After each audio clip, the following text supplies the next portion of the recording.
રાધનપુર બાર એસોસિએશનની ચૂંટણી યોજાઈ, જેમાં પ્રમુખ તરીકે ચૌધરી હરેશભાઈ અજમલભાઈ વિજય થયા.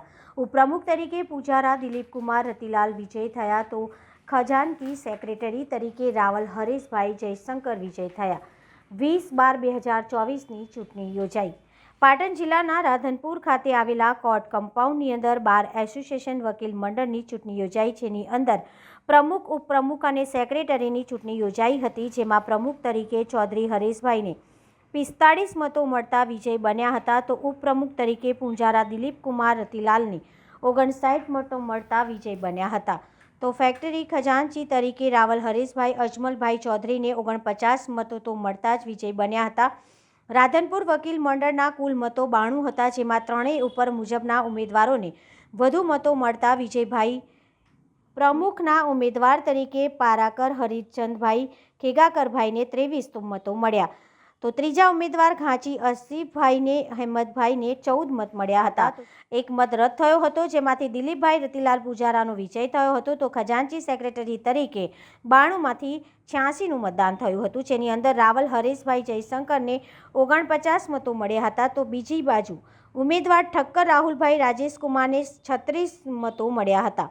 એક મત રદ થયો હતો. તો રાધનપુર બાર એસોસિએશનના પ્રમુખ તરીકે ચૌધરી હરેશભાઈ અજમલભાઈનો વિજય થયો હતો. ઉપપ્રમુખ તરીકે દિલીપકુમાર રતિલાલ પૂજારાનો વિજય થયો હતો.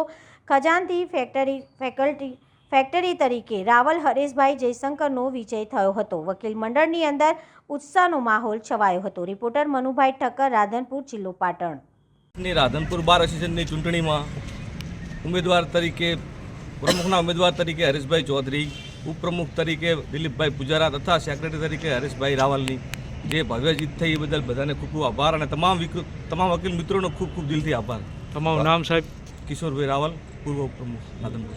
ભારત 25ની રાધનપુર બાર એસોસિએશનની ચૂંટણીમાં આજે ભાઈ શ્રી હરેશભાઈ ચૌધરી, ભાઈ શ્રી દિલીપભાઈ પૂજારા અને ભાઈ શ્રી કિશોરભાઈ રાવલ, હરેશભાઈ રાવલ ઉપપ્રમુખ તરીકે, પ્રમુખ તરીકે ભાઈ શ્રી હરેશભાઈ ચૌધરી અને ઉપપ્રમુખ દિલીપભાઈ પૂજારાને ભવ્ય વિજય થયો છે, અને અમે બધા એમને અભિનંદન આપીએ છીએ.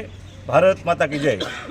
રાધનપુર બાર એસોસિએશનની 2025ની ચૂંટણીમાં મને પ્રમુખ તરીકે તમામ વકીલ મિત્રોએ સાથ સહકાર, વડીલો સહકારથી વિજય બનાવ્યો, તથા ઉપપ્રમુખ તરીકે દિલીપભાઈ પૂજારા તથા મંત્રી તરીકે હરેશભાઈ રાવલને વિજય બનાવી અમને આખી પેનલને જે સાથ સહકાર વકીલ મિત્રોએ આપ્યો, એ બદલ તમામનો ખૂબ ખૂબ આભાર.